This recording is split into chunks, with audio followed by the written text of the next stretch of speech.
weruh. Soalnya di flyer diumumkannya nggih, dress code Blackpink katanya Pak Mahmud gini, Blackpink kayak penyanyi Korea.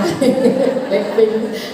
Lah Bu Aminah Rafi'i enggak pakai handphone yang ada flyernya, jadi enggak tahu beliau. Ya, saya juga lupa enggak menelpon pakaiannya apa. Alhamdulillah. Mari sekarang kita tata hati kita untuk mendengarkan kajian atau mungkin cerita-cerita pengalaman karena tausiah. Jangan tausiah, masih muda, jangan.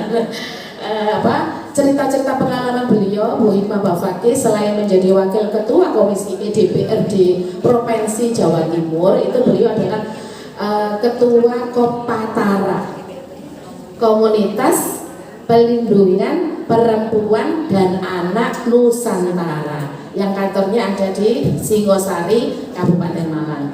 Beliau saat ini masih menjabat sebagai wakil ketua komisi DPRD Provinsi Jawa Timur, dan insya Allah nanti akan ikut running lagi di 2024. Semoga panjang umur, sehat walafiat, dan mampu membawa suara-suara kita untuk ke yang lebih baik, kebijakan yang lebih baik lagi. Baik, memahami anak muda kita, membangun karakter mulia akan menjadi topik untuk materi yang disampaikan oleh Bu Hikmah Bafaki. Monggo Bu Hikmah.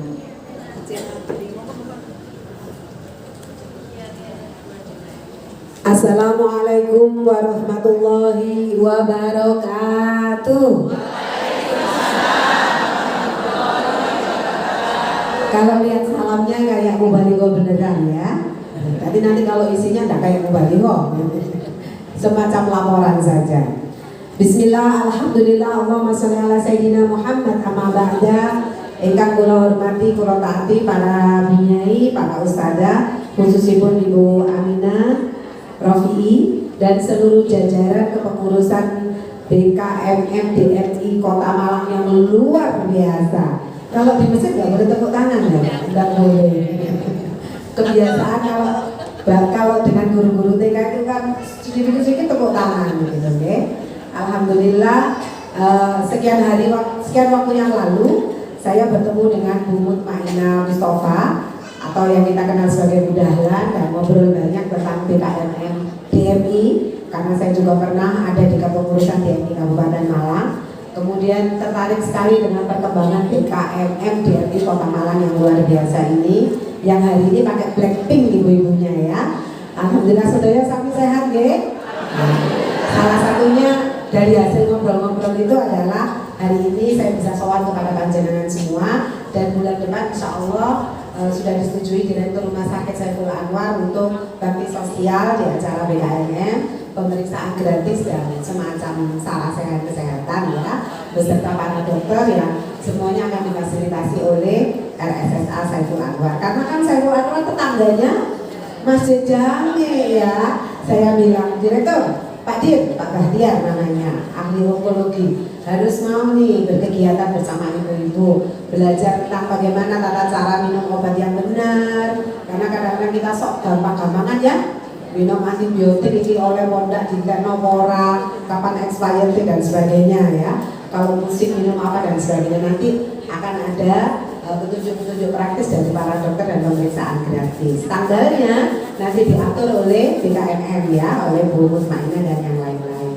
Ibu-ibu yang sana tidak kelihatan, jadi saya begini-begini ya. Saya patut bersyukur bisa hadir di masjid yang penuh berkah ini, yang bangunannya tidak hanya bersejarah, tapi ruhnya, energi yang dihasilkan dari masjid ini menurut saya luar biasa. Setiap kali mampir sholat di sini, saya senang karena tiba-tiba kekhusyuan saya naik sekian derajat. Ketara nggak biasa sembahyang nggak pakai wusud ya. Kesusu dan mencolok rono dan mencolok ini. Tapi memang masjid Jati ini berbeda. Demikian juga para jamaah yang ada di sini, pasti juga berbeda. Katanya seorang pakar psikologi dari mana dia, dari Jepang kalau nggak salah, ada frekuensi positif yang dibangun dalam sebuah lingkungan. Kalau tempat itu terus-menerus disuarakan sholawat, disuarakan kalimat thayyibah, digunakan untuk kebaikan-kebaikan. Sama di masjid masuk kok berasan-rasan. Di masjid gini masih kok berasan-rasan. Enggak ya, gosip gibahnya nanti nunggu keluar dari masjid. baru hibah lagi. Kalau di masjid itu tiba-tiba hati kita terbatasi ya, ada pagar gitu yang tiba-tiba kita ngomong ya Allah Allah Allah begitu, amin, masya Allah. Inilah kelebihan masjid. Jadi kata memakmurkan masjid itu sebetulnya kuali, bukan kita memakmurkan masjid, tapi masjid memakmurkan kita, memakmurkan hati kita. Ibu merasa begitu enggak? Izin para sesepuh saya membelakangi. Nah karenanya ayo situasi ini selalu kita syukuri dengan selalu memanjatkan syukur kepada Allah. Kemudian saya mengajak kalian semua tetap menyampaikan sholawat dan salam kepada junjungan kita Nabi besar Muhammad SAW. Ibu-ibu, waktu kita tidak banyak, sementara materi saya sedikit agak padat, tapi nanti mungkin beberapa saya lompati saja. Intinya hari ini sesuai dengan arahan Bu Ina, Bu Mutmainah, kepingin nyerempet-nyerempet ke soal Sumpah Pemuda. Nanti deh, 28 Oktober tahun berapa ibu-ibu? Iya, 1928 yang lalu. Jauh. Ketika itu ibu, para tokoh penggagasnya, misalnya M. Tabrani yang sekarang sedang diajukan sebagai pahlawan nasional, sebagai tokoh bahasa dari Pamekasan, Jawa Timur. Ada Pak Sastrowidoyo, ada M. Yamin, ada siapa lagi banyak ya. Usianya berapa mereka ketika menggaungkan Sumpah Pemuda, mengajak masyarakat Indonesia untuk bangkit bergerak melawan penjajahan Belanda? Usia mereka berapa waktu itu? Kepala dua. Ada yang 23, ada yang 27, 24. Mereka kemudian bergerak menjadi tokoh nasional di usia kepala 3. Sekarang kita muhasabah, kita otokritik. Anak-anak kita yang usianya kepala 2, sudah ada beberapa yang punya anak usia kepala 2? Ada, anak saya saja sudah 26 tahun yang pertama. Kira-kira mereka itu iso dibanding dengan tokoh-tokoh zaman Sumpah Pemuda apa boten? Nah, ada apa? Kita pernah punya sejarah, punya pemuda-pemuda, 13 pelopor Sumpah Pemuda, kabeh jenom, umurnya 20 munggah didik, 30 munggah didik, semuanya menggetarkan dunia internasional dan diminta ke Belanda waktu itu. Tapi hari ini anak-anak kita yang kepala 2 bahkan kepala 3, mungkin kita pun yang sudah kepala 4 atau saudara kita yang kepala 4 masih saja belum menunjukkan kematangan emosional. Wonten sing kepingin diladeni terus. Nggih napa mboten? Menawi putra panjenengan sing kepingin diladeni terus. Jenengan ngendikannya kan boten cecek, jenengan ngendikannya kan boten cecek, bapake ngendikannya kan boten cecek. Karepe napa boten jelas, boten ngendikan, tapi kemudian melakukan banyak hal yang kita nggak sukai. Banyak yang seperti itu ibu-ibu? Iya. Ini anak-anak kita yang usianya remaja, awal remaja, tengah, dan kemudian menuju ke dewasa, 21 ke atas. Itu tiba-tiba semakin lama semakin jauh dari kita. Mudah-mudahan tidak begitu. Mudah-mudahan tidak terjadi di anak-anak kita yang ibunya para solihah-solihah yang ada di depan saya, kayak saya. Mungkin itu terjadi di tempat lain. Tiba-tiba anak-anak kita itu sulit kita ajak bicara. Tiba-tiba anak kita itu lebih senang curhat kepada orang lain. Kalau menikah lebih dekat dengan istrinya, susah untuk kita gapai hatinya. Jangankan badannya, hatinya pun sudah kita susah gapai. Kalau ibu mengalami proses kayak gitu, ayo kita muhasabah apa yang pernah kita lakukan dalam proses pengasuhan ke mereka hingga menjadikan mereka seperti hari ini.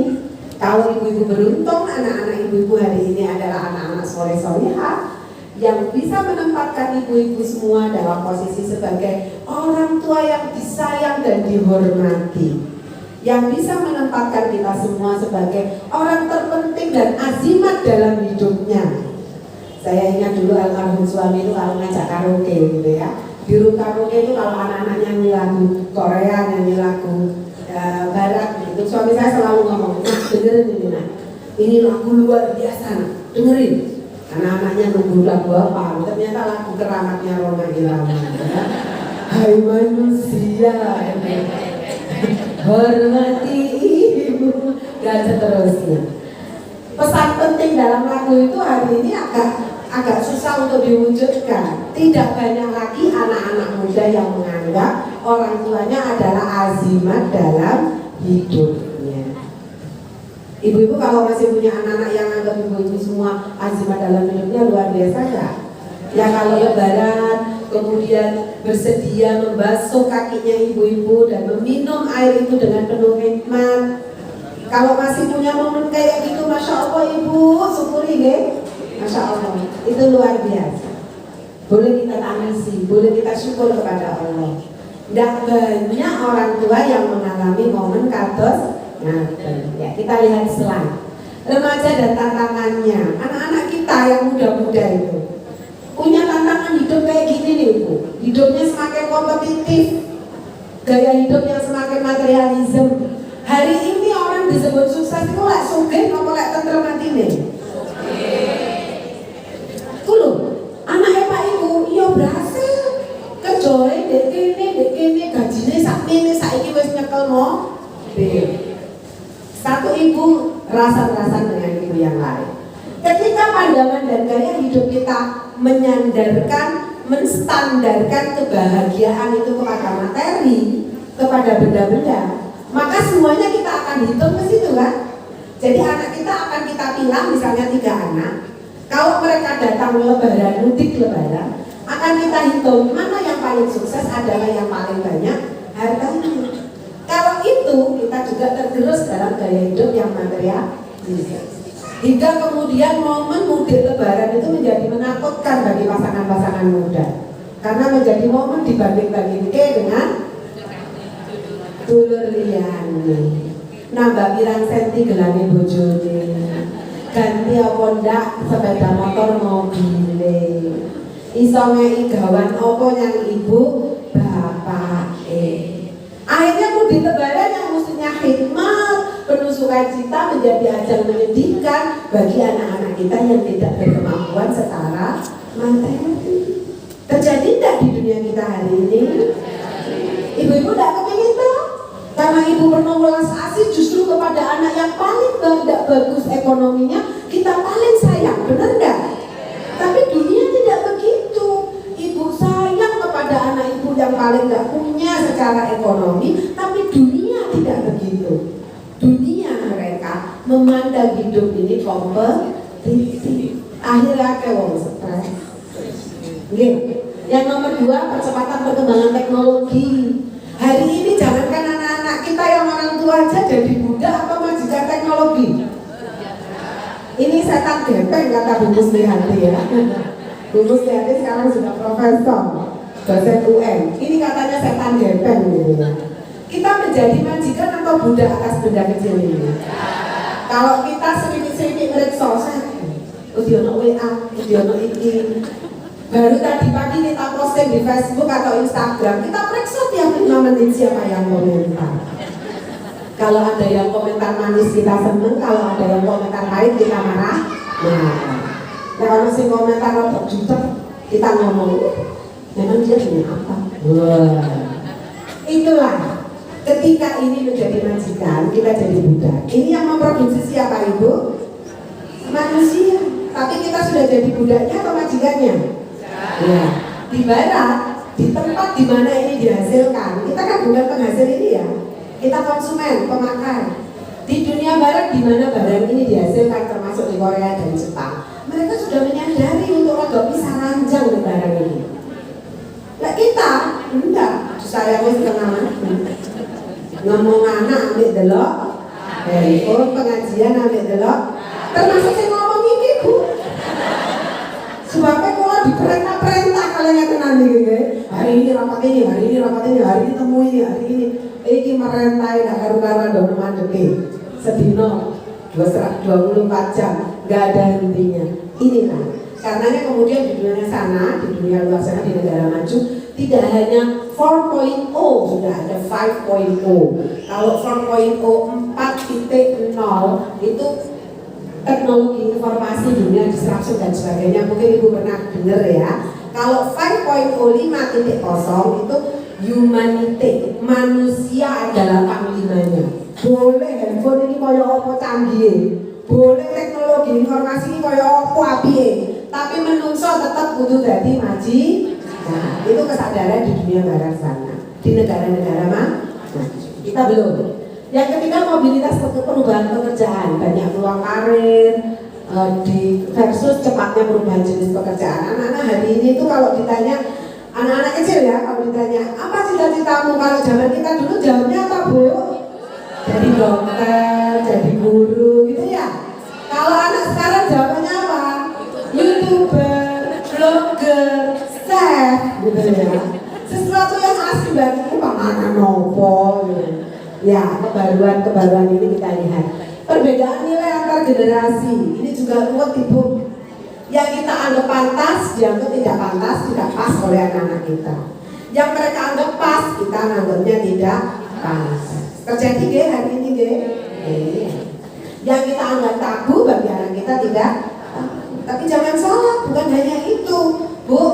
Tahun kemarin 2022 di Jawa Timur angka permohonan pernikahan anak, perkawinan anak bahasa umumnya ya, dispensasi perkawinan anak-anak yang didaftarkan ke negara karena menikah di bawah usia 19 tahun, iku sak Jawa Timur akeh 17.200. Paling akeh Kabupaten Malang, di wong kabupaten. Ayo wong kabupaten ngaco. Ada enggak orang kabupaten di sini? Ya, terbanyak Kabupaten Malang hampir 7 ribuan. 80% yang alasannya hamil duluan. Astagfirullah. 20% yang nggak ngaku kalau hamil duluan. Nggak mau doain namanya ya. Nah, itu terjadi. Hari ini Bu ngapunten, saya kalau turun-turun ke lapangan itu ada banyak orang tua yang nggak izin loh mantuk anaknya hamil itu kan izin. Ini namanya pergeseran nilai antar generasi. Dulu kita nganggap, Masya Allah, astagfirullahaladzim. Waduh, astagfirullah jauh banget ya. Kalau ada kejadian kayak gitu hari ini, apa biasa? Loh kok ya sih bisa resepsi ya? Saya kira senang namanya. Enteng. Lah dia itu kan astagfirullah jauh. Astagfirullah. Ya Allah, apa?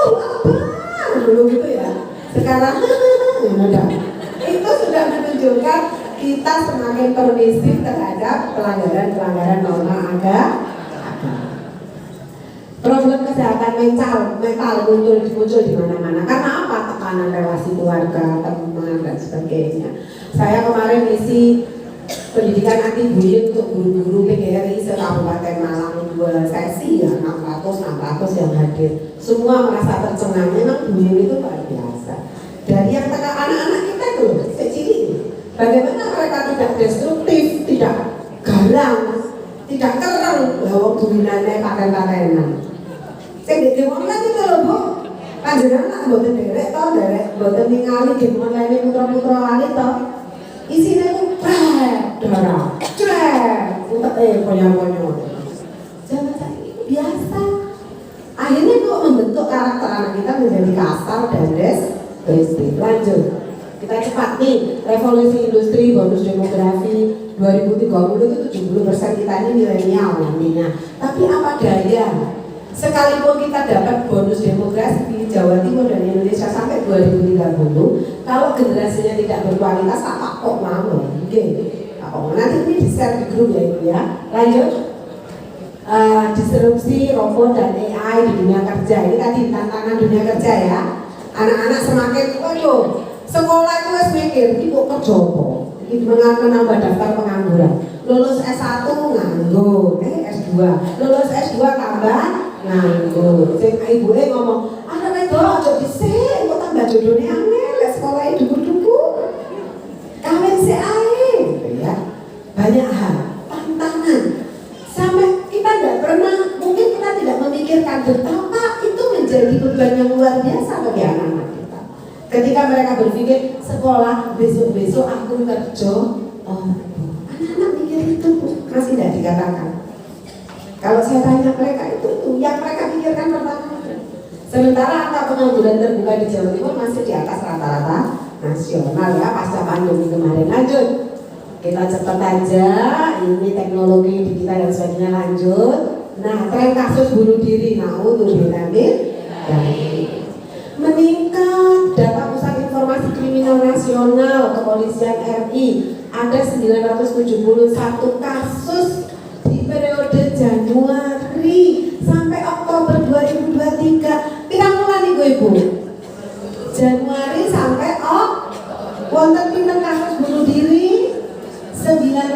71 yang terlaporkan.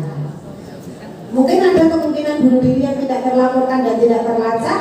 Ada. Kenapa sampai ada kasus bunuh diri kayak gini? Dan yang melakukan banyak anak muda itu tadi Bu, tekanan yang luar biasa. Hidupnya kompetitif, kita kurang perhatian dan sebagainya. Lanjut. Nah, penting untuk memperhatikan perkembangan kesehatan dan ketangguhan mental remaja saat tantangan hidup mengeras. Relasi yang ada justru lebih banyak menjadi toksik. Saya sering kasih materi di anak-anak remaja kita tentang toxic relationship. Apa itu? Pergaulan yang yang menjadi racun. Lu kayak toksik bagi gua, anak-anak sekarang ya. Maksudnya itu apa? Relasi pergaulan yang terjadi di antara mereka itu lebih banyak menjadi racun bagi mereka, bukan menjadi kebaikan. Ibu, kebetulan yang disebut Mbak Nia sebagai Kopatara, Komunitas Perlindungan Perempuan dan Anak Nusantara, ini Bu Direkturnya ada di sini tadi, teman-teman LKK Mbak Rosi ya, Mbak Nurul Rosida. Saya dan beberapa kawan yang menjadi konselor di situ itu membantu banyak perempuan dan anak terutama yang mengalami kekerasan, banyak kekerasan, terutama kekerasan seksual. Terbanyak yang kami tangani memang kekerasan seksual dengan korban anak-anak. Hari-hari itu yang kita tangani arek neteng gitu ya. Yang menghamili banyak. Yang terakhir kita tangani kemarin anak babynya baru kita serahkan ke negara di Panti Bayi Sidoarjo, dihamili oleh paman kandung dan paman bukan kandung. Anak ini umur 12 tahun baru melahirkan dengan sesar. Dulu ibunya melahirkan dia juga dari perkosaan pacarnya di usia yang sama 12 tahun. Adik yang staff saya ini ikut ketika nganter ibunya melahirkan ini untuk lahiran. Ketika babynya lahir, si ibu sama budenya ini guyonan katanya. Hehe, mirip sama sopo. Boleh delok ikine delok jadi guyonan.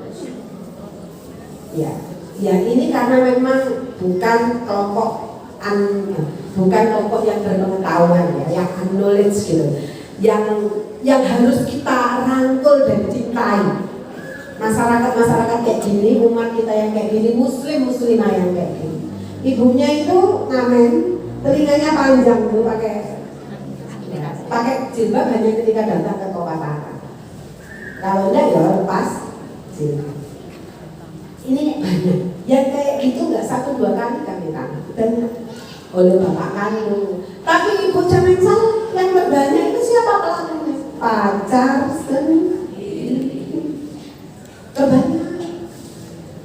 Oleh bapak, oleh ibu yo kasuistis. Tapi terbanyak itu relasi yang jadi toksik itu ketika dilakukan oleh pacar sendiri. Saya sering menyampaikan kepada anak-anak kita di kelas-kelas ketika ketemu mereka tentang kekerasan dalam pacaran. Ada ilmu namanya KDP, kekerasan dalam pacaran. Saya sering pakai simulasi kayak gini. Ibu-ibu yang guru bisa gunakan ini di kelas. Ada Tini dan Tono. Di kelas itu mereka pacaran. Suatu kali bu guru kasih PR matematika, kasih kuis matematika. Siapa yang bisa kerjakan? Silakan akan saya kasih nilai tambahan. Tini pinter, Tono ini tetap goblok. Tini sih pinter, wani majunya ngarep. Berani Tini maju mengerjakan soal matematika ibu? Enggak berani. Tapi kalau dibalik, Tononya yang pinter, Tininya yang nggak pinter, Tono berani maju? Berani. Tono berani maju dan Tini bangga kan? Nah, ini namanya relasi toksik yang dihasilkan dari dunia kita yang patriarki, yang menganggap perempuan itu nggak penting-penting amat. Wong wedok gak pinter itu gak apa-apa, seperti pacarin pinter. Nah, padahal dia bangga ya kok oleh nilai ya. Nah itu sering saya sampaikan ke anak-anak. Kalian rugi kan kalau nggak dapat nilai. Ngapain bangga sama nilainya orang lain? Ngapain taat kepada orang yang secara syar'i belum menjadi suami? Kira-kira begitu ya. Yang selalu kita sampaikan ke anak-anak yang tentang problem-problem pacaran. Masya Allah ibu, panjenengan pirsa napa mboten? Nate konselor saya namanya Mbak Oyi Patayan Kabupaten dia itu sampai speechless ora iso ngomong gitu ya. Lapor ke saya, Mbak Hikmah, oh Oyi, aku speechless ya. Kenapa? Dia baru datang BAP di kepolisian. Kami ini mitranya kepolisian. mengantarkan anak SMK kelas 2 yang diadukan oleh ibunya karena diperkosa oleh pacarnya, kira-kira begitu. Tapi ibunya pacarnya ini gak terima. Jadi ini marah ini wis tilake wong akeh. Terus diperkosa banyak orang. Lalu oleh Mbak Oyi dideketilah anak perempuan ini, diajak ngobrol. Oyi itu speechless setelah dikasih tahu anak ini sudah free sex sejak kelas 2 SMP. Pakai jilbab loh dia. Dan dia punya WA group, isinya itu konco-koncoan. Sak WA group itu isinya gonta-ganti pasang. Sampai yang ya opo pun, sampai kalau ngono lo dunia ini. Itu yang bikin kita speechless. Bukan kasusnya, tapi WA group itu. Kan di screenshot ke Mbak Oyi, dilihatkan. Oyi itu masa Allah sampai berodok katanya. Kok ada zaman saiki. Jadi gonta-ganti pasang. Gawe feel awkward, gawe kondom ngapunten. Pinter lari-lari itu. Naudzubillah min. Ya Allah. Mungkin ayo diperkuat ngajinya Ibu. Kita tameni anak-anak kita dengan banyak mendoakan ke Allah. Ini makna bersama kita. Kayak gini Ibu. Zaman dahulu masih TVRI dan Ani Karya Safari deloknya bareng-bareng nggih. Lucu nggih? Gambarnya kayak jilbaban, soalnya juga terlalu panjang namun.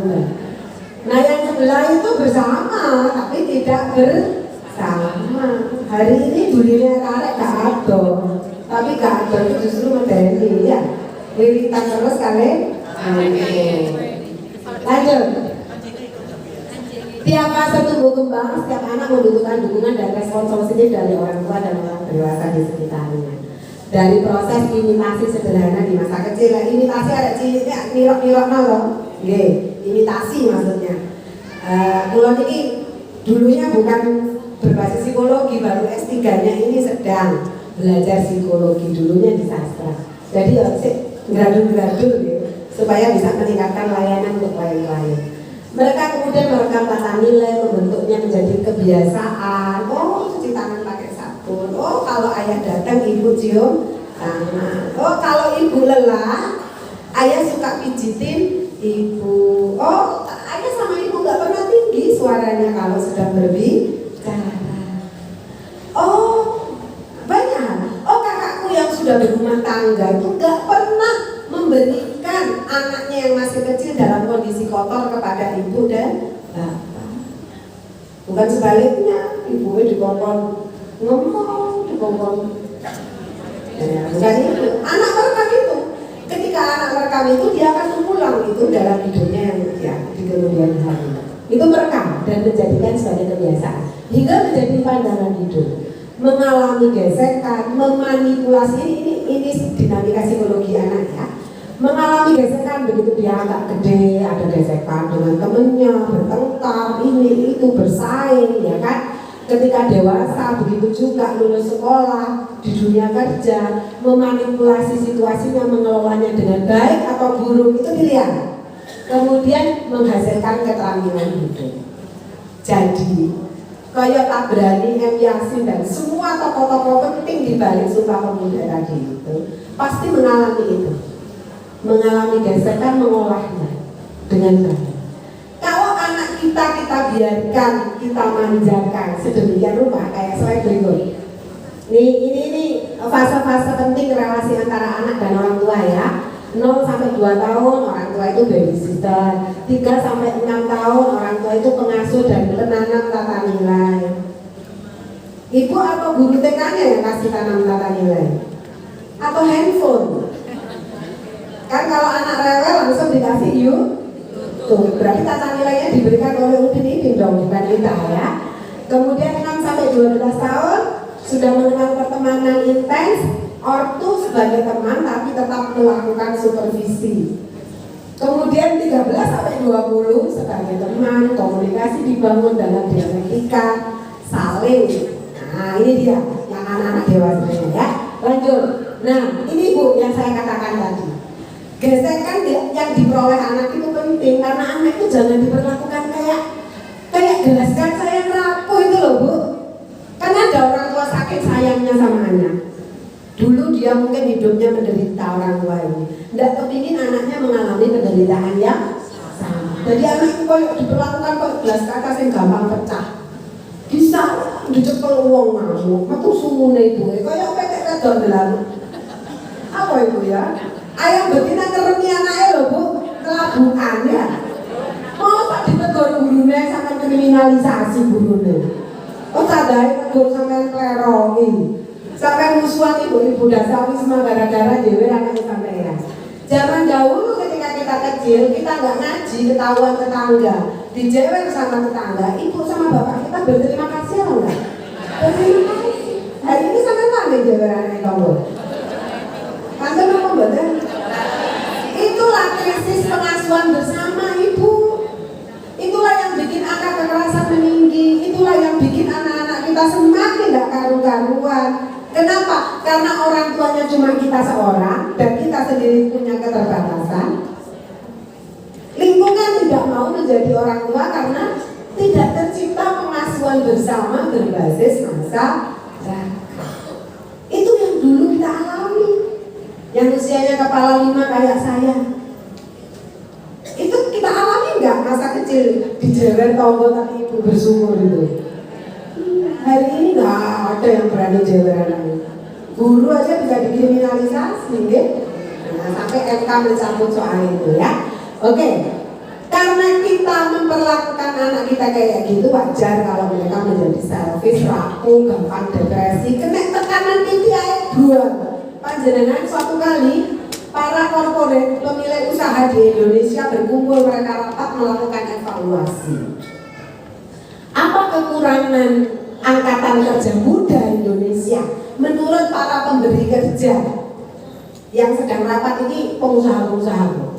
Mereka mengevaluasi apa kekurangannya anak-anak muda sebagai angkatan kerja di Indonesia. Apa jawabannya? Anak Indonesia itu lulusan SMK mungkin terampil pinter, tangannya terampil, uteknya pinter, tapi gampang patah. Ketika enak-enak kerja, patah hati ditinggal pacarnya, kerjanya digeledah. Enak-enak kerja, ibu bapaknya divorce, bertengkar sampai bercerai, melok katut, gak karuan. Terjadi enggak? Ya, itu sambatannya pemberi kerja. Anak Indonesia, angkatan kerja Indonesia hari ini tidak memiliki kemampuan life skill. Jiwanya itu kurang kuat, gampang patah. Kalau hard skillnya, kemampuan keterampilannya keren, tapi soft skillnya, soft skill itu tahan banting, empati, bisa bekerja dalam tim, itu orangnya jelas. Itu yang bikin angkatan kerja muda kita tidak cukup menarik untuk dipekerjakan, termasuk di dunia luar. Oke, itu informasi. Lanjut. Anda bagi anak-anak itu seperti apa? Kita itu jangan jadi villain, Bu. Kadang saking sayangnya gitu tetap menyediakan diri jadi villain. Gitu apa betul? Sampai anak-anak dewasa ini manggon di guri, di bapaknya kamar karek loro, anak di ngarep. Menurut saya ini konsep yang keliru. Orang tua itu azimah.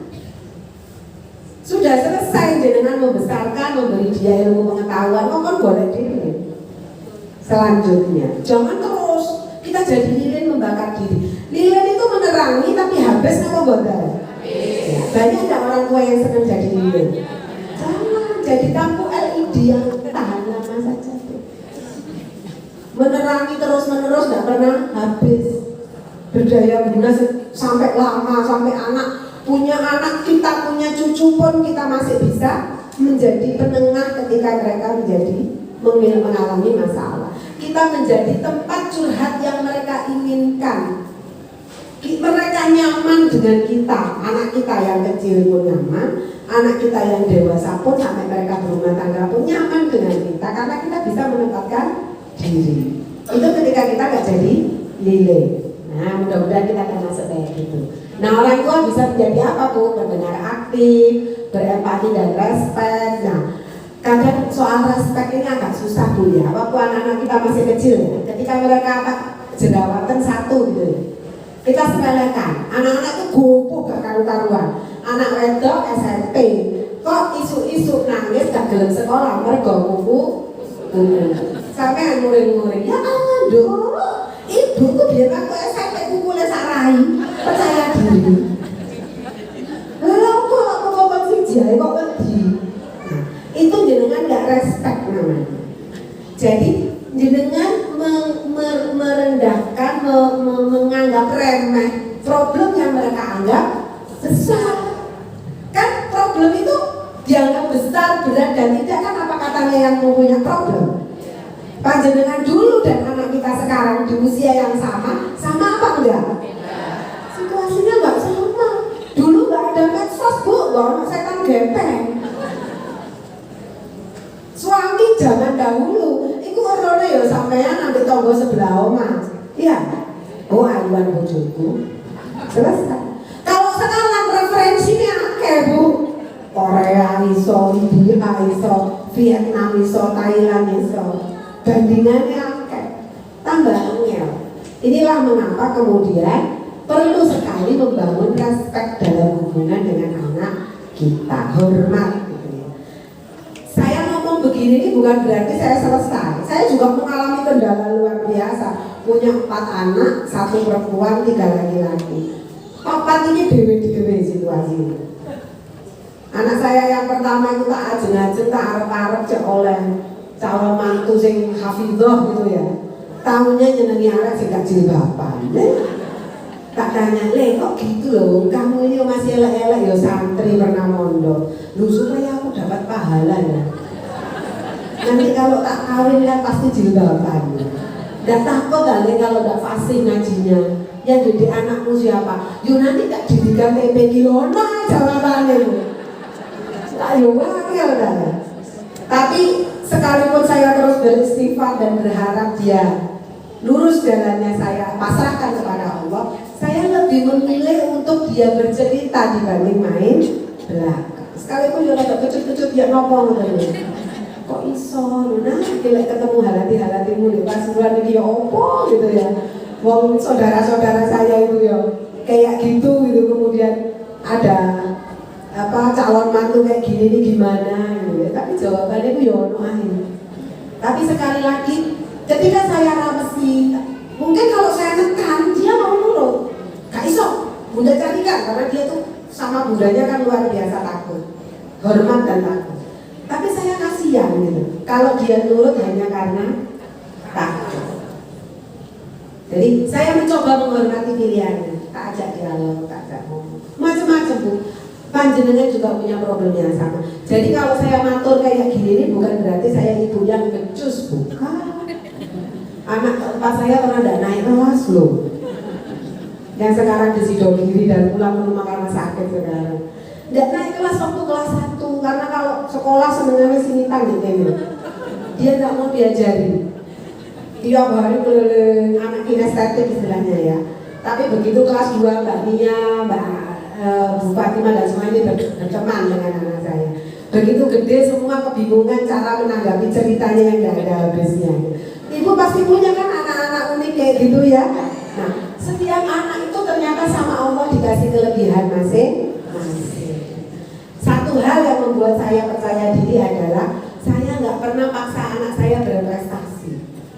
Nggak pernah saya nuntut anak saya ranking itu nggak pernah. Tapi ternyata pertanyaan saya selalu sederhana. Kamu nyaman anak?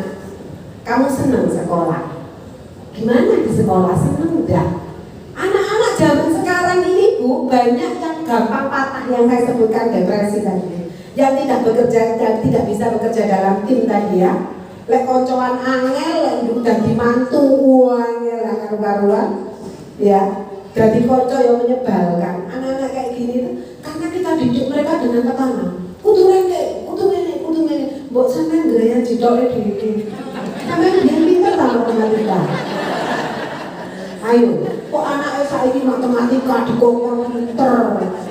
Bahasa Inggris dikongkon pinter, iki dikongkon pinter, lalu lek pinter sampe kajok-kajokno nyang tanggane ya. Alhamdulillah. Alhamdulillah anakku gitu. Putuku. Padahal anak belum tentu seneng loh dikacokno katanya. Itu tekanan, tidak bagus. Yang penting life skill bu, anak mampu hidup di tengah orang. Nah, kalau ketemu orang bisa senyum, ramah, menyapa, kepada orang yang berkekurangan tidak segan membantu. Nyawa telepon itu anak yang berakhlak dan tidak itu skepal. Assalamualaikum, nggih matur sinten nggih, sekedar nggih, beda dengan ya cara maafkan. Saya katakan ke banyak teman, hari ini yang susah itu mendidik anak menjadi berempati, bukan bernilai matematika tinggi. Kalau mendidik anak bernilai matematika tinggi itu rumusnya jelas loh. Tapi didik anak berakhlak dan berempati itu susahnya minta ampun. Tapi sama nak seneng anak itu matematika ya apik kan? Nah, kalau jamaah di sini boleh ya Mbak Nia ya. Kalau jamaah ngaji bareng ini luar biasa, keren panjenengan ya. Karena kita didukung dari kesadaran bersama ngaji terus bahwa yang boleh kita tuntutkan kepada anak-anak itu sebatas kemampuan mereka. Anak-anak masing-masing punya kemampuan masing-masing. Hari apa ya kita di Hawaii Waterpark kemarin? Loh. Senin, saya ngundang komunitas disabilitas Malang Raya. Kumpul bareng gathering family ya. Family gathering komunitas disabel se-Malang Raya. Oh, seneng banget. Sama kalau ikut di situ, aduh, julek-julek jangan bersyukur. Wonten sing putrane, wonten gadah sikil, dados pemain bola sing kecil ya kan.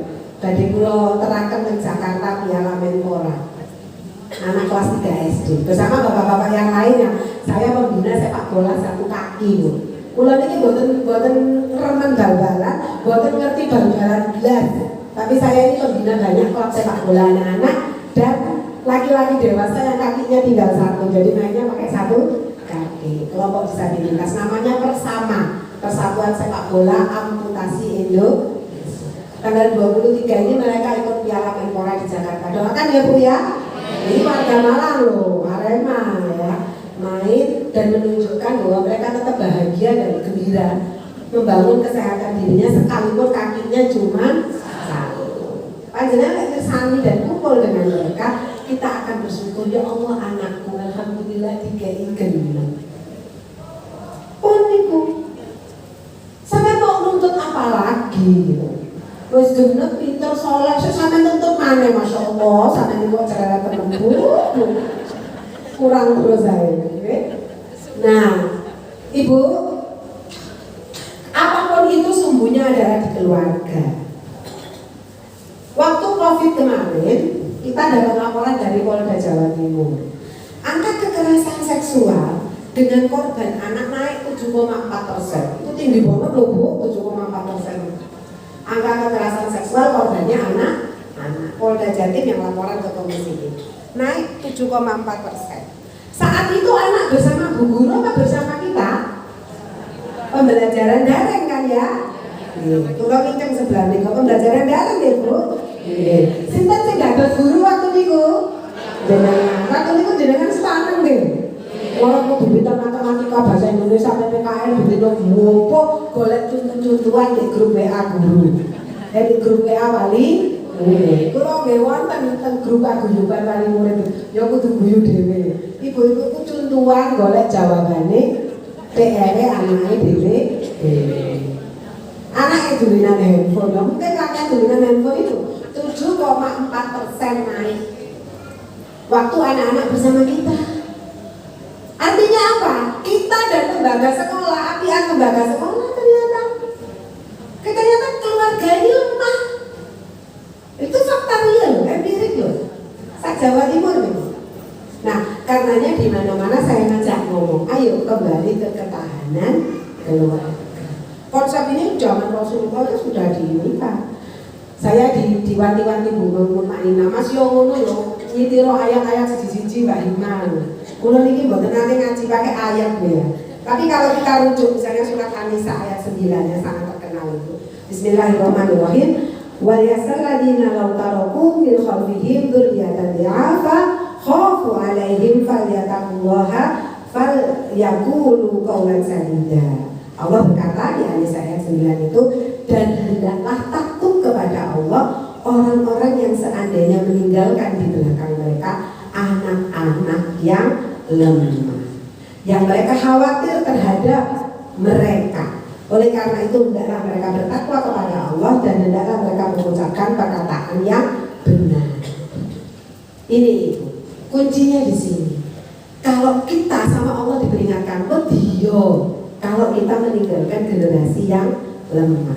Nah, hari ini lemah itu diartikan hanya soal kesejahteraan materi.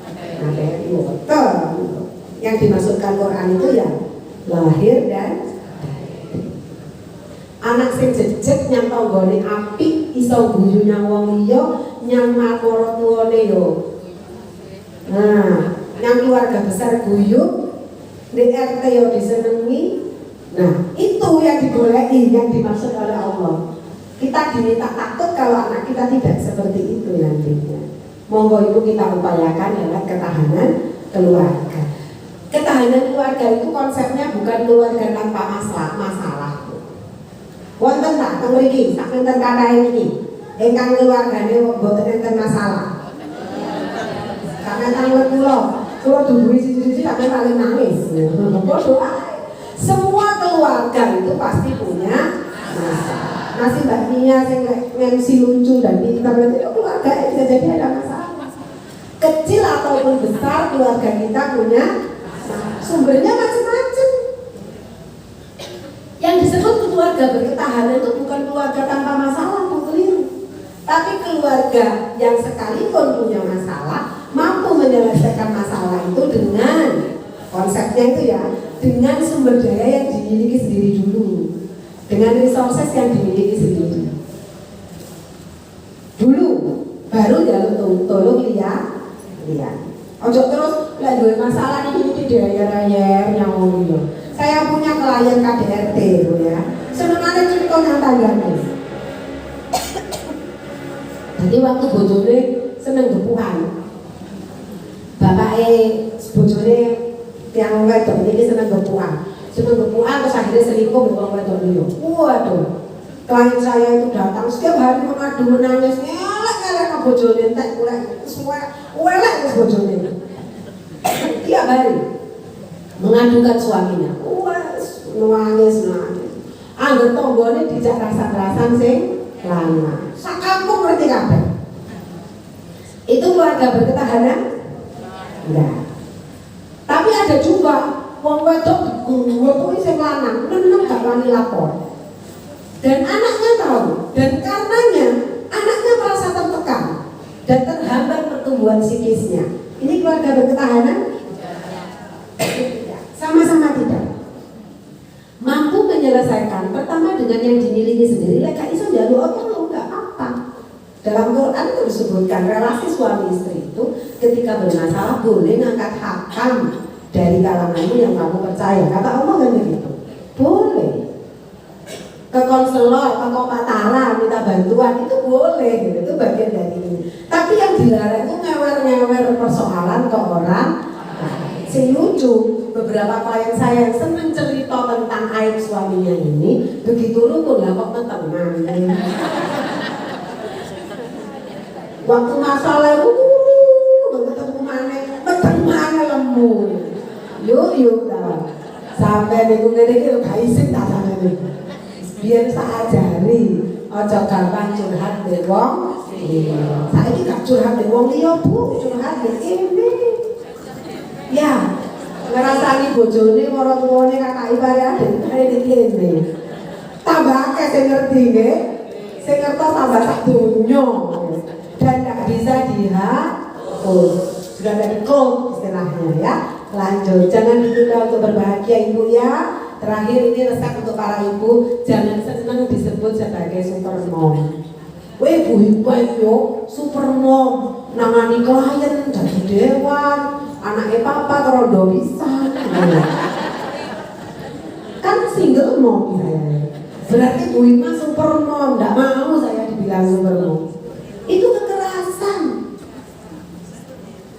Kita ini perempuan ini lemah, butuh waktu untuk istirahat, butuh waktu untuk layak-layak duduk bersama sambil sembojong di masjid jame sing nyempur iki. Apa Bu? Kalau ngertos kok kon angka 5 ke atas itu masih linu-linu sih. Gering-geringen bolak-balik ngene kliru. Sami kakek kula. Mboten napa-napa. Tapi kan itu versi kita untuk me time, mericas diri, menyehatkan diri. Ibu-ibu lain mungkin mintanya gosip, ketemu tanggane ya. Lek zaman biyen golek tonggo mekan-mekan tumpuk telu gitu ya. Lek zaman sakniki mboten kathek nggih. Rasa-rasa ndamel napa? Oke. Tapi lek jenengan mboten. Mboten lah.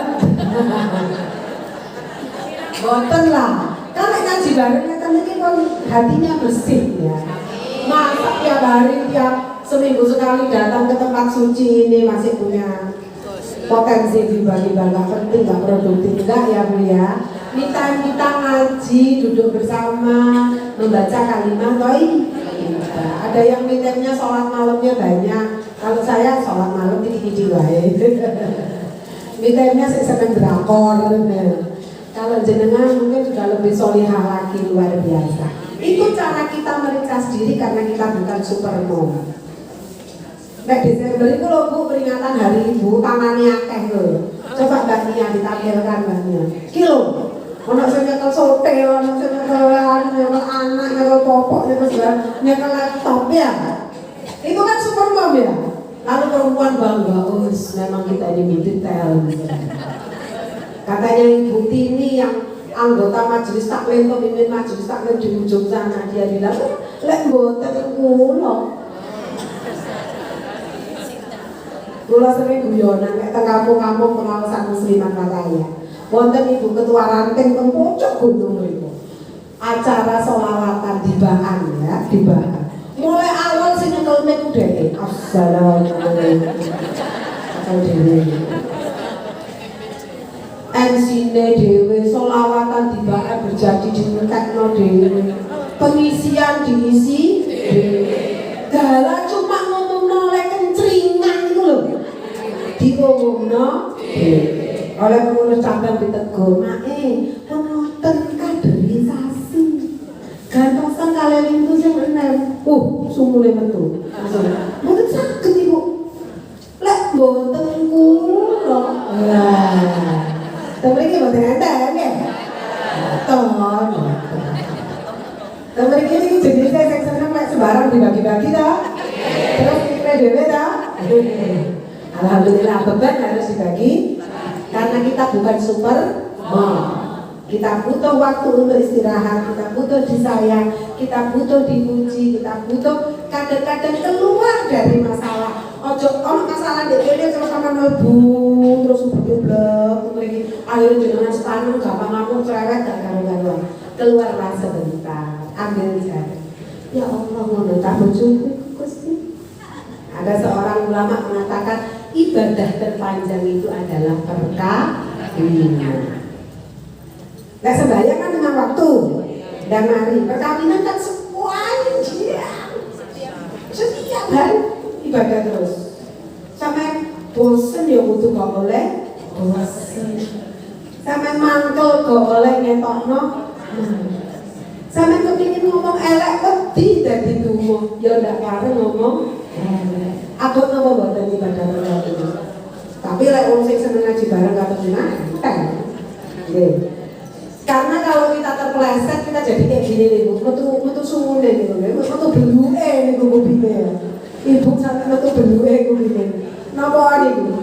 Keranten saking nemene kakean beban akhirnya menjadi standar kebenaran. Bebannya sampe akeh. Wis di kampung dari PKK, dari posyandu, nyekot tabuli, nyekot dasoli, desa siapa aktif, desa muslimat aktif, desa kaya aktif, majelis taklim aktif, buka ewe, waduh semua orang sampai ngayai di omah sampai ngewesel dewe gampang ngamuk. Bapaknya tak kok kopi ini kok kurang manis Bu, langsung sampai buwowo. Bapaknya cuma ngomong, Bu kopine kurang gula. 5 kata ya? Sampai jawabnya berapa kata? Sampai sumpah kan lho, saya kan bukan. Sampai gak ngerti. Anaknya cuma takut kopi di mana? Itu waduh. Jadi kita gampang stres, gampang manul karena banyak beban dan tidak membagikan beban itu ke orang lain. Betul saya yang ngomong itu ternyata nih. Sejak kecil anak kita juga harus kita berikan beban. Bagiannya aku kono sampean lendo, sebagai jemur lambi iki, bapaknya ibu ngan iki bersama. Kalau beban-beban domestik di rumah dibagi, kita akan lebih fresh. Ketika kita lebih fresh, kita juga akan menjadi ibu yang menyamankan bagi anak-anak kita, insya Allah. Demikian Ibu, insya Allah kita bisa menjadi ibu-ibu seperti itu. Apakah Bu Hikmah Bapak sudah bisa seperti itu? Pulau matur panjenengan kados ngeten iki nggih supados kula piyambak belajar. Ini bagian dari kita semua untuk belajar berproses. Karena kita kepingin menjadi ibu yang terbaik bagi anak-anak kita, istri yang terbaik bagi suami kita, dan kolega atau teman yang terbaik bagi kawan-kawan kita. Demikian, amin ya robbal alamin. Monggo, saya berikan ke Mbak Nia. Ibu-ibu alhamdulillah ya, panjang kali lebar tapi kita menjadi bersemangat untuk bisa menjadi ibu yang saya sebenarnya kalau disebut super mama itu senang bagaimana, tapi setelah mendengar begitu kasih bawis. Alhamdulillah. Oke, ini masih ada waktu sekitar kita nanti sampai jam 10.15 ya, karena sekarang zuhurnya maju jam 11.16 kalau tidak salah. Kita berikan kesempatan untuk yang mau bertanya atau mau berkomentar, silakan 1, 2, 3, sambut 3 saja ya. Sebutkan nama dari mana. Ibunya juga yang belakang, tapi siapa? Ya berdiri sawan kesannya. Assalamualaikum warahmatullahi wabarakatuh.